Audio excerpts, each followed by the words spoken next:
Welcome to The Explainer. Today, we're going to dive into a framework that, honestly, will change the way you think about pretty much everything. Products, innovation, and why people actually buy things. It's a total shift in perspective that gets to the real reasons behind every single purchase. You know, for decades, marketing has been absolutely obsessed with demographics.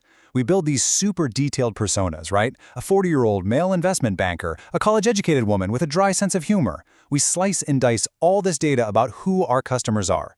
But what if that's just the wrong way to look at it? And that is the central question we're going to unpack today. To get to the answer, we have to look past the who and really start digging into the why. So let's start by looking at one of the biggest mistakes in traditional marketing. Okay, the first thing to really get your head around is a fundamental flaw in how we usually think. We spot these patterns in our customer data, maybe most of our buyers are from a certain city or in a certain age group, and we just assume that's the reason they bought.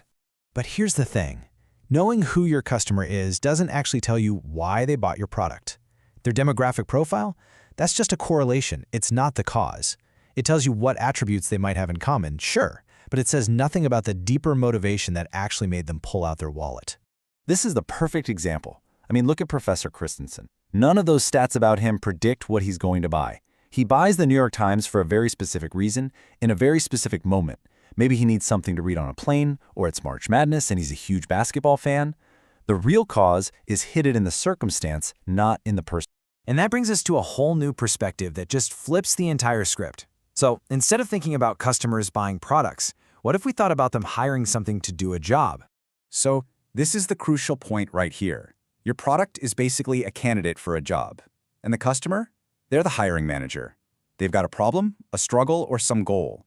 And they are actively looking for the best solution to hire that will help them make progress in their life. All right, let's look at probably the most famous example of this jobs to be done idea in action. So a fast food chain wanted to sell more milkshakes. Naturally, their first thought was to ask their customers how to make the milkshake better. Should it be thicker, cheaper, more chocolatey? But none of that worked. They got nowhere. So they completely changed their approach. They stopped focusing on the product and started asking a different question. What job are people hiring this milkshake for? And they found out something really interesting, that almost half of all their milkshakes were sold before 8 a.m. to people who were all by themselves and just drove away with it. Now, when they dug deeper, they realized the job wasn't just, I'm hungry. The real underlying job was something like, I've got this long, boring commute, and I need something that'll make it more interesting and also keep me full till lunch. And that insight, well, it changes everything.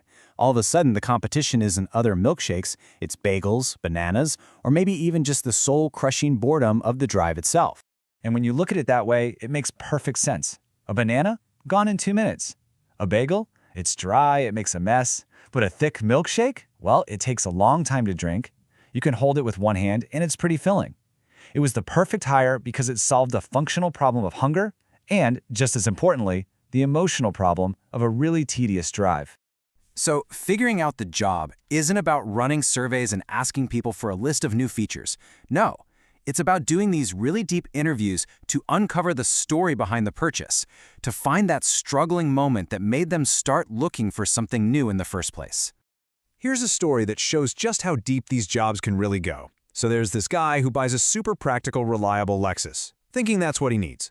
But pretty soon, he realizes he's unhappy with it, and he ends up trading it in for a much less practical Porsche. But the reason? It had nothing to do with performance specs. It turns out the real underlying job he was hiring a car for was to have this fun, shared experience with his partner when they went for drives. See, they had this running joke in their old car, like, "Come on, girl, you can do it," whenever they passed someone. The Lexus was just so boring, so sterile, that it actually killed that connection between them. The Porsche, it brought the fun back. And this is just such a brilliant illustration that the progress people are trying to make is so often emotional or social, not just functional. They want to feel a certain way, they want to connect with other people, they want to become a better version of themselves.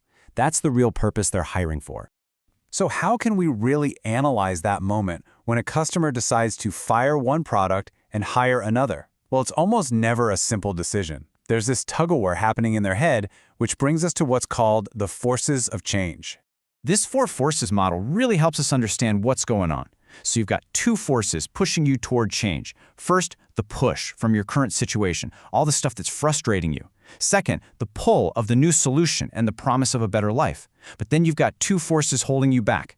The anxiety about the new thing, all the what-ifs. And finally, the incredibly powerful habit of your current situation, just the comfort of sticking with what you know. Let's say you're buying a new mattress. The push is your aching back. The pull is the dream of a perfect night's sleep. But those two forces have to be strong enough to overcome the anxiety of, what if I spend all this money and I hate it, and the powerful habit of just sticking with the lumpy old bed you've always had. For a sale to actually happen, the forces for change have got to win that fight. So once you're armed with this framework, the entire way you think about building products just changes. You stop guessing what features to add, and you start focusing on solving real problems that help people make real progress. This is the ultimate payoff, really. You move from these abstract personas to something concrete called job stories. So instead of a static description like a 40-year-old male investment banker, you focus on the motivation with a story. When I have a long, boring commute, I want something to make it more interesting so I can arrive at work feeling more energized. That gives you a crystal clear guide for what you actually need to build. And here's the thing. It's not always some massive new feature or a crazy disruptive technology. Sometimes the most powerful innovations are tiny little solutions to very specific and often overlooked struggling moments. The innovator Bob Muesta, one of the architects of this whole theory, says his greatest innovation has nothing to do with software or some complex machine. It's that little arrow on a car's gas gauge, the one that tells you which side the gas cap is on.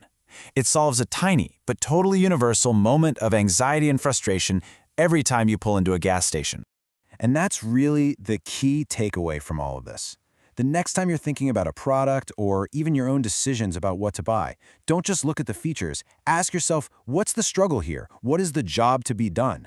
Because that's where you'll find real progress, and that's where true innovation really begins.